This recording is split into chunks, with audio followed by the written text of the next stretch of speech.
नमस्कार दोस्तों, स्वागत है आपका गवर्नमेंट एग्ज़ाम प्रिपरेशन चैनल में। आज हम लोग शुरू करने वाले हैं, देखने वाले हैं जो भी देखिए पेपर चल रहा है, यानी कि पेपर जो आ रहा है उसी पैटर्न पे तैयारी करेंगे, क्योंकि जो है एक बार जो पैटर्न सेट होता है एग्ज़ाम में, उसके अलावा कुछ भी नहीं आता है, उसी के इर्द गिर्द जो है एग्ज़ाम घूमता है। लेकिन फिर भी थोड़ा सा हमें जो है ट्रिक लगाना होता है, दिमाग लगाना होता है कि कहाँ से पेपर बन सकता है। तो सामान्य अध्ययन पे काम करेंगे। देखिए थोड़ा थोड़ा करके पार्ट में हम लोग पार्ट वाइज काम कर रहे हैं, एक साथ तो नहीं हो सकता है, लेकिन मैक्सिमम चांस है कि यहाँ से प्रश्न बनेंगे आपके। ठीक है, तो हम लोग रिवीजन करने जा रहे हैं, इससे बाहर पेपर बनने के चांस बहुत कम है। ठीक है, तो थोड़ा सा जो है अपना समय दे दिए, जो भी 15 से 20 मिनट है, 25 मिनट है, जो भी है, जैसा पेपर बन रहा है हम लोग उसी पैटर्न पर तैयारी कर रहे हैं। इस विश्वास के साथ आप लोग जो है इस क्लास को अटेंड करिए। चलिए शुरू करते हैं। उससे पहले थोड़ा मेरे बारे में जान लीजिए। ठीक है, 6 to 12 जो है हमने जवाहर नवोदय विद्यालय से पढ़ाई की है। ठीक है, साइंस साइड से। उसके बाद बीटेक किया है, बीटीसी 2018 में कंप्लीट किया। उसके बाद super TET, UP TET, C TET, primary university दोनों क्वालिफाई हूँ। एम ए राजर्षि टंडन से ओपन यूनिवर्सिटी 2022 में कंप्लीट किया हूँ जियोग्राफी से। 3 गवर्नमेंट जॉब एक एक के बाद ज्वाइन करने के बाद एक रिजाइन कर दिया। ठीक है, clerk accountant general office Shimla में। उसके बाद उत्तर प्रदेश सब इंस्पेक्टर यानी कि दरोगा वाला ज्वाइन करने के बाद छोड़ दिया। उसके बाद जो है यूपी बेसिक शिक्षा में टीचर। ठीक है, अब जो है हम लोग मेन मुद्दे पे आते हैं। देखिए भारत में पहला ये सब पूछा जा रहा है कि भारत में पहला, ठीक है, देखिए भारत का पहला गवर्नर जनरल है वो हैं आपके लॉर्ड क्लाइव। ठीक है, सॉरी गवर्नर है ये। ठीक है, ध्यान रखना है, भारत के पहले गवर्नर हैं, गवर्नर जनरल नहीं है। ठीक है, और भारत के पहले गवर्नर जनरल जो हैं वो हैं आपके कौन है? Warren Hasting. कौन है? Warren Hasting. Warren Hasting governor general पहले हैं, और बंगाल के गवर्नर कौन थे पहले? लॉर्ड क्लाइव थे। अब देखिए एक बात और समझने वाली है कि लास्ट गवर्नर भी, लास्ट यानी कि अंतिम अंतिम गवर्नर भी कौन थे? वारेन हेस्टिंग ही थे। तो वारेन हेस्टिंग को ही गवर्नर जनरल बना दिया गया पहला। ये ध्यान रखने वाली बात है। ठीक है, मतलब गवर्नर का पद जब समाप्त किया गया, उसके बाद गवर्नर जनरल का पद आया, तो पहले वारेन हेस्टिंग ही लास्ट गवर्नर थे, अंतिम गवर्नर थे, और उसके बाद जो है इनको गवर्नर जनरल बना दिया गया पहला बंगाल का। ठीक है, अब देखिए भारतीय राष्ट्रीय कांग्रेस के पहले अध्यक्ष कौन थे? वो हैं WC बनर्जी। ठीक है, WC बनर्जी। इसके मेन संस्थापक कौन थे? ओ ह्यूम थे, ह्यूम साहब थे। ठीक है, ओ ह्यूम थे। और इसकी स्थापना कब हुई थी भारतीय राष्ट्रीय कांग्रेस की? तो हुई थी 1885 में। ठीक है, 1885 में हुई थी। एक सिविल सर्वेंट थे ए ओ ह्यूम, उन्होंने जो है इसकी स्थापना की थी। WC बनर्जी क्या थे? इसके पहले अध्यक्ष थे। अब देखिए पहले भारतीय नोबेल पुरस्कार विजेता जो हैं वो कौन है? रविन्द्रनाथ टैगोर जी। पहले भारतीय नोबेल पुरस्कार विजेता रविन्द्रनाथ टैगोर जी हैं। और किस क्षेत्र में मिला था इनको? इनको मिला था साहित्य के क्षेत्र में। ठीक है, साहित्य के क्षेत्र में ये नोबेल पुरस्कार मिला था। ठीक है, अब देखिए पहले लोकसभा स्पीकर कौन है? बहुत ही बार पूछा गया है प्रश्न, सारे प्रश्न बहुत बार पूछे गए हैं, इसलिए पूछने के चांस बनते हैं आपके एग्जाम में, और ऐसे ही प्रश्न आ रहे हैं। तो पहले लोकसभा स्पीकर हैं वो है आपके GV मावलंकर। ठीक है, अगला क्या है? पहले, ठीक है, पहले नोबेल पुरस्कार विजेता वैज्ञानिक, ठीक है, भारत के, तो वो हैं CB रमन। देखिए भारत की बात हो रही है, CB रमन साहब हैं। और इनको किस क्षेत्र में मिला था? इनको जो है भौतिकी के क्षेत्र में ये मिला था नोबेल पुरस्कार। ठीक है, भौतिकी के क्षेत्र में। अगला क्या है? पहली भारतीय मिसाइल। ठीक है, पहली भारतीय मिसाइल का नाम क्या है? तो है आपकी पृथ्वी। क्या है? पृथ्वी है। ये ध्यान रखने वाली बात है, पहली भारतीय मिसाइल कौन सी है? पृथ्वी है। आगे बढ़ते हैं, अगले प्रश्न पे आते हैं। पहले मुख्य चुनाव आयुक्त, ठीक है, पहले मुख्य चुनाव आयुक्त यानी कि क्या? Chief election commissioner. ठीक है, वो कौन है? वो कौन थे? वो थे आपके सुकुमार सेन। कौन थे? सुकुमार सेन। आगे बढ़ते हैं, भारतीय राष्ट्रीय कांग्रेस के पहले मुस्लिम अध्यक्ष, ध्यान रखिएगा मुस्लिम अध्यक्ष की बात हो रही है, तो वो थे आपके बदरुद्दीन तैयब जी। कौन थे? बदरुद्दीन तैयब जी, पहले राष्ट्रीय कांग्रेस के पहले मुस्लिम अध्यक्ष। ठीक है, देखिए एक और प्रश्न आता है, ठीक है, एक और प्रश्न आता है कि पहली महिला अध्यक्ष, ठीक है, पहली महिला अध्यक्ष, तो देखिए पहली महिला अध्यक्ष आएगा तो वो आएगा होगा एनी बेसेंट। कौन होगा? एनी बेसेंट होंगी। लेकिन पूछेगा कि पहली भारतीय महिला अध्यक्ष, तो वो होंगी सरोजिनी नायडू। कौन होंगी? सरोजिनी नायडू। ठीक है, ये ध्यान रखना है। पहली महिला अध्यक्ष जो है मुस्लिम उसकी कहाँ की? भारतीय राष्ट्रीय कांग्रेस की नहीं, कांग्रेस की, वो है एनी बेसेंट। लेकिन पहली भारतीय जो है एनी बेसेंट भारतीय नहीं थी, और भारतीय कौन थी? वो सरोजिनी नायडू। तो ये ध्यान रखने वाली बात है। ठीक है, बहुत बार पूछा गया है। अब देखिए पहला डाकघर कहाँ खोला गया? तो पहला डाकघर भैया कोलकाता में खोला गया। ठीक है, कहाँ खोला गया? कोलकाता में खोला गया। पहली महिला राज्यपाल किसी राज्य की कौन बनी थी? वो सरोजिनी नायडू जी बनी थी। और पहली महिला मुख्यमंत्री कौन बनी थी? सुचित्रा कृपलानी। किसी राज्य की पहली महिला मुख्यमंत्री कौन बनी थी? सुचित्रा कृपलानी। और सौभाग्य की बात यह है कि ये दोनों कहाँ की बनी थी? अपने प्रदेश उत्तर प्रदेश। इसलिए जो है ये और भी महत्वपूर्ण हो जाता है, ये और भी महत्वपूर्ण प्रश्न हो जाता है। ठीक है, और देखिए पहली महिला नोबेल पुरस्कार विजेता, भारत की पहली महिला नोबेल पुरस्कार विजेता वो है आपकी मदर टेरेसा जी।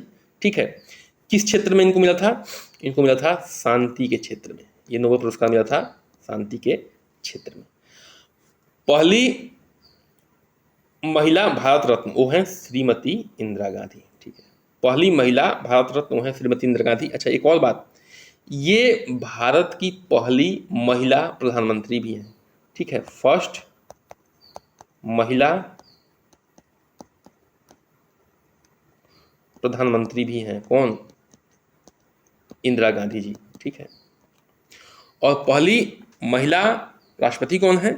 ठीक है, राष्ट्रपति कौन है? वो है आपकी, राष्ट्रपति कौन है बताइए? वो है आपकी प्रतिभा पाटिल जी। प्रतिभा पाटिल। ठीक है, आगे बढ़ते हैं। राष्ट्रीय पशु।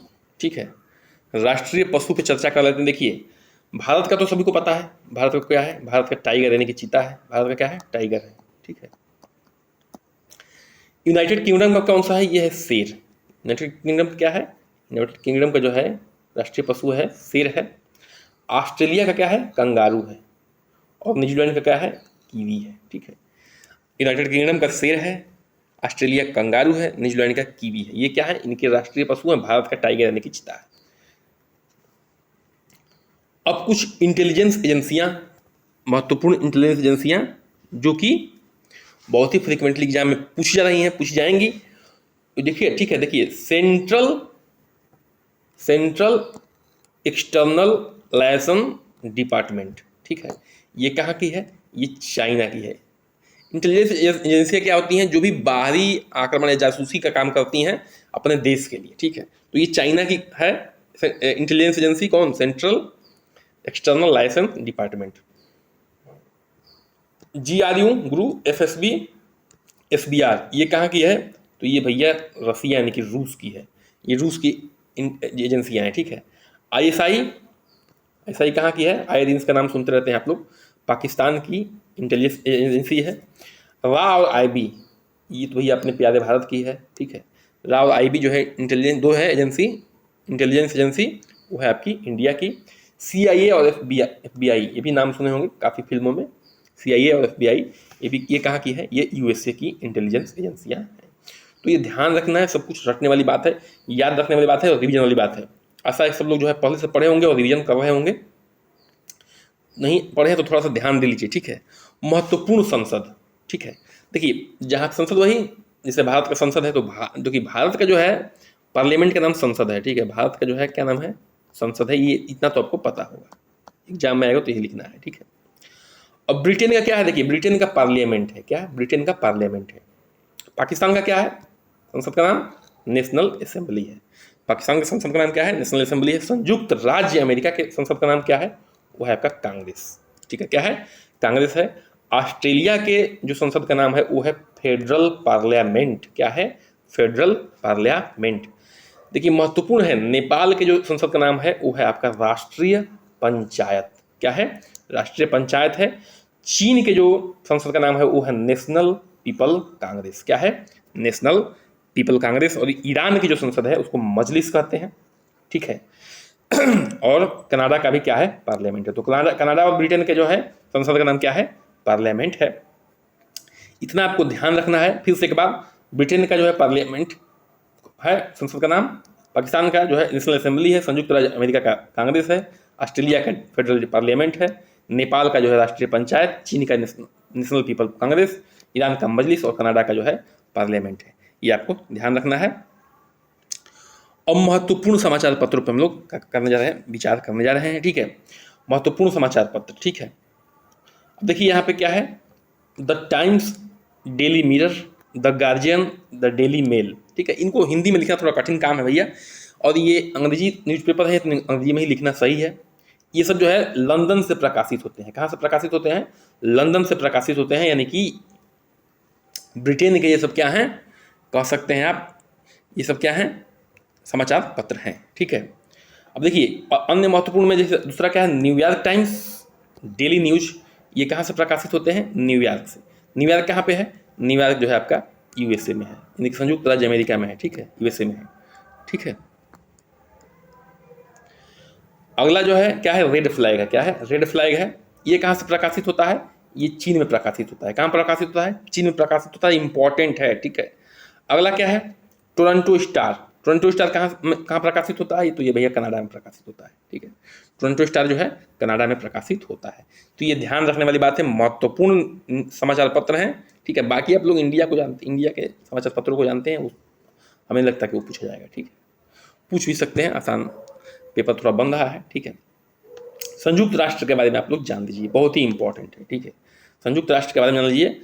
अब देखिए इसका गठन कब हुआ था, गठन जो है 24 अक्टूबर 1945 को हुआ था, इसलिए जो है 24 अक्टूबर 1945 को ही संयुक्त राष्ट्र दिवस भी मनाया जाता है, ठीक है। इसको जो है विश्व शांति, मतलब कि जो है दूसरी विश्व युद्ध हुआ था उसके बाद इसको गठित किया गया था, ताकि जो है फिर से युद्ध ना हो और विश्व में शांति कायम रहे। मुख्यालय कहाँ है संयुक्त राष्ट्र का, तो मुख्यालय भैया न्यूयॉर्क में। इंपॉर्टेंट है, ठीक है, क्या है, इंपॉर्टेंट है। अब देखिए भाषा कौन कौन सी है, तो 6 भाषाएं हैं। कितनी भाषाएं हैं, 6 भाषाएं हैं। बहुत ही इंपॉर्टेंट है, बहुत बार पूछा गया है। 6 भाषाएं हैं, ठीक है। कौन कौन सी भैया, तो ये है अंग्रेजी, चीनी, फ्रेंच, रूसी, अरबी और स्पेनिश। ये क्या है, ये 6 भाषाएं हैं जो कि आपके एग्जाम में पूछी जाती हैं, और ये भी पूछ जाती हैं कि इनमें से कौन नहीं है, ठीक है, इनमें से कौन है। ऐसे भी ऑप्शन बना के पूछाते हैं, तो ये 6 के 6 रटे होने चाहिए आपके एग्जाम, मतलब कि आपके जबान पे। अब 5 परमानेंट सदस्य कौन कौन है, ठीक है, 5 परमानेंट सदस्य कौन कौन है, ये ध्यान रखना है। तो अमेरिका है, रूस है, यूनाइटेड किंगडम है, फ्रांस है और चीन है। ये 5 जो है परमानेंट सदस्य हैं। अच्छा, इन्हीं के पास जो है वीटो पावर है, ठीक है, वीटो पावर है इन्हीं 5 सदस्य के बाद। देखिए 15 सदस्य होते हैं, इनमें ये 5 जो है फिक्स होते हैं, बाकी जो 10 होते हैं बदलते रहते हैं, ठीक है। तो वीटो पावर जो है इन्हीं 5 परमानेंट सदस्यों के पास है, अमेरिका, रूस, यूनाइटेड किंगडम, फ्रांस, चीन, याद रखना है। अब भारत का वर्ल्ड हेरिटेज साइट, देखिए हैं तो बहुत सारे, वर्ल्ड हेरिटेज साइट बहुत सारे हैं, लेकिन जो इम्पोर्टेंट है उसको हमें यहाँ पे थोड़ा सा देखना है, ठीक है। जो भी इम्पोर्टेंट है उन्हें हम यहाँ पे देखने वाले हैं।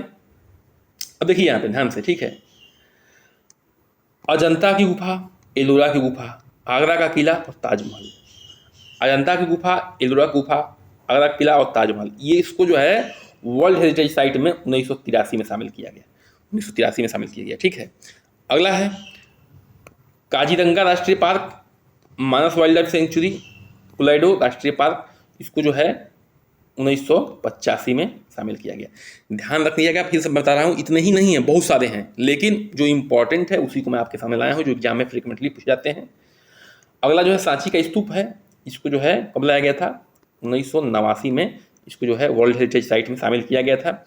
लाल किला को जो है 2007 में शामिल किया गया। लाल किला कब शामिल किया गया, ठीक है, लाल किला को जो है 2007 में शामिल किया गया। उसके बाद पश्चिमी घाट को, ठीक है, जिसको वेस्टर्न घाट भी कहते हैं, इसको जो है 2012 में शामिल किया गया। तो ये इंपॉर्टेंट है जितने, इनको मैं लाया हूँ और इसको आपको थोड़ा सा याद रखना है। अब देखिए ये बहुत ही फ्रिक्वेंटली आपके एग्जाम में पूछा जाता है और पूछा जाएगा, ठीक है। जो वाद्य यंत्र हैं वो, ठीक है, सितार, क्या है, सितार। सितार के जो हैं प्रमुख कौन कौन से कलाकार हैं? पंडित रविशंकर जी हैं, निखिल बनर्जी जी हैं, उस्ताद विलायत खान साहब हैं। ये जो है सितार के प्रसिद्ध कलाकार हैं, ठीक है। और इनको आपको याद रखना है, फ्रिक्वेंटली आपके एग्जाम में पूछे जा रहे हैं, पूछे जाएंगे। तबला, तबला के जो हैं कौन कौन हैं? तो जाकिर हुसैन साहब हैं, थोड़ा सा गड़बड़ हो गया है यहाँ, मिस प्रिंट हो गया है, इसको थोड़ा सा छोड़ देते हैं, ठीक है। अगला है अल्लाह रखा खान, ठीक है। कौन है? अल्लाह रखा खान है। उसके बाद बांसुरी की जो है, ठीक है, बांसुरी कौन कौन है? देखिए बहुत ही इंपॉर्टेंट है, ये बहुत बार पूछा गया है। बांसुरी के हैं पन्नालाल घोष जी और ये हरिप्रसाद चौरसिया, पंडित हरिप्रसाद चौरसिया, बहुत बार पूछे गए हैं एग्जाम में, ठीक है, और ये आपके भी एग्जाम में आ सकते हैं। सरोद के कौन कौन है? सरोद के देखिए एकदम रट लीजिए इसको, ये तो इंपॉर्टेंट है। उस्ताद अमजद अली खान जो है एकदम एकदम इंपॉर्टेंट है। उस्ताद अली अकबर खान जो है ये भी इंपॉर्टेंट है। तो ये सब पूछे जाते हैं एग्जाम में और यही सब पूछे जाएंगे, इसके अलावा नहीं पूछा जाता है, ठीक है। आगे बढ़ते हैं, महत्वपूर्ण किताब और उसके लेखक, ठीक है। महत्वपूर्ण किताब और उसके लेखक देख लेते हैं। देखिए पंचतंत्र किताब का नाम है, इसके लेखक हैं विष्णु शर्मा। पंचतंत्र के लेखक हैं विष्णु शर्मा। मुद्रा राक्षस से क्या है? विशाख दत्त। जैसे गिनती याद नहीं होती है, गिनती याद करते हैं 1 2 3 4 5 6, वैसे ही कुछ ये सब की इसी किताबें हैं जो नाम देखते ही आपको एकदम फटाक से दिमाग में क्लिक होना चाहिए, वरना जो है आपकी तैयारी सही नहीं है भैया, ठीक है। अष्टध्यायी, इसके लेखक जो है पाणिनि हैं। अब देखिए ये इतनी सारी किताबें हैं, ठीक है। रघुवंशम, कुमार संभव, मेघदूत, अभिज्ञान शकुंतलम, इसके जो है लेखक कौन है? वो है आपके कालिदास जी, ठीक है। कौन है? कालिदास जी। अब अगला कौन है? कामसूत्र। कामसूत्र कौन है? वत्सायन है, लेखक कौन है? वत्सायन है, ठीक है। आगे बढ़ते हैं। अब राजतरंगिणी के लेखक कौन है? ठीक है, राजतरंगिणी के लेखक कौन है? इसको थोड़ा सा हम लोग देख लेते हैं, ठीक है। वो है कल्हड़। कौन है? कल्हड़ है।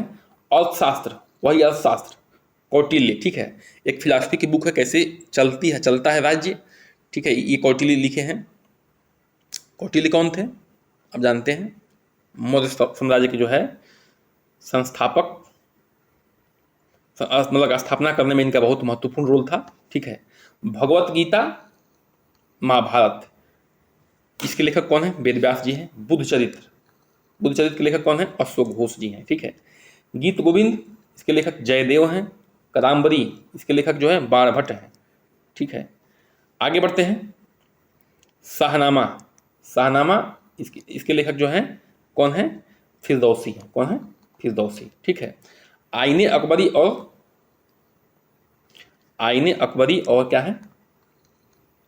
अकबरनामा, इसके लेखक हैं अबुल फजल। देखिए ये क्या है, एक तरह से जो है अकबर का क्या है, ऑटोबायोग्राफी है, लेकिन लिखे कौन थे? अबुल फजल लिखे थे, ठीक है। उनके जो है नवरत्नों में से एक थे अबुल फजल। साहित्य लहरी और सूरसागर, इसके लेखक हैं सूरदास जी।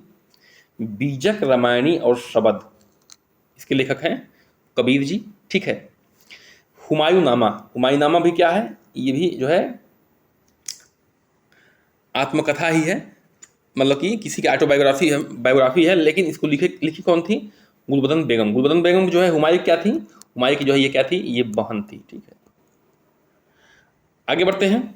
किताबुल हिंद किसने लिखा था? अलबरूनी ने लिखा था। किसने लिखा था? अलबरूनी ने। पद्मावत किसने लिखा था? तो ये मलिक मोहम्मद जायसी ने लिखा था। कौन लिखा था? मलिक मोहम्मद जायसी।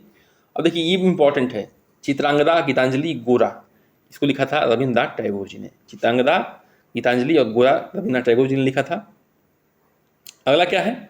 लाइफ डिवाइन और एसे ऑन, लाइफ डिवाइन और एसे ऑन क्या है? एसे ऑन गीता, इसको किसने लिखा था? श्री अरबिंदो घोष जी ने लिखा था, ठीक है। गोखले, माई पॉलिटिकल गुरु और माई एक्सपेरिमेंट विथ ट्रूथ, इसको लिखा था महात्मा गांधी जी ने। इंडियन फिलॉसफी, इसको लिखा है आपके एस राधाकृष्णन साहब ने। और चित्रलेखा, इसको किसने लिखा है? भगवती चरण वर्मा जी ने लिखा है। तो ये सारे इंपॉर्टेंट बुक हैं, एकदम जुबान पे याद होने चाहिए, ये आ रहे हैं ऐसे ही एग्जाम में आपके आएंगे। अब राष्ट्रीय खेल पे चर्चा हो रही है, देश और राष्ट्रीय खेल, ठीक है। देखिए अमेरिका का जो राष्ट्रीय खेल है वो है आपका बेसबॉल। क्या है? बेसबॉल है, ठीक है। भारत का जन्म जानते हैं यहाँ की है, ठीक है। स्पेन का क्या है? बुल फाइटिंग है।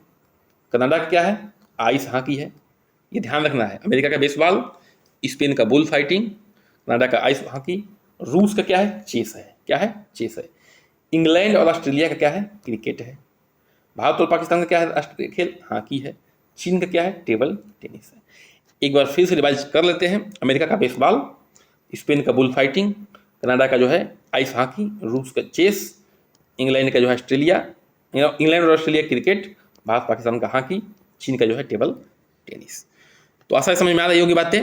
अब जो है खेल और उनके खिलाड़ियों की संख्या, ध्यान रखिएगा, ये खिलाड़ियों की संख्या जो है एक टीम की है। किसकी है? एक टीम में कितने खिलाड़ी होते हैं, ध्यान रखना है। दोनों टीम को मिलाकर नहीं है, एक टीम खिलाड़ियों की संख्या है, ठीक है। अब देखिए हॉकी और फुटबॉल में कितने खिलाड़ी होते हैं? हॉकी, फुटबॉल और क्रिकेट में वो होते हैं 11। कितने होते हैं? 11 होते हैं। कबड्डी, वाटर पोलो और नेटबॉल में कितने होते हैं? 7 होते हैं। वॉलीबॉल में कितने होते हैं खिलाड़ी? 6 होते हैं।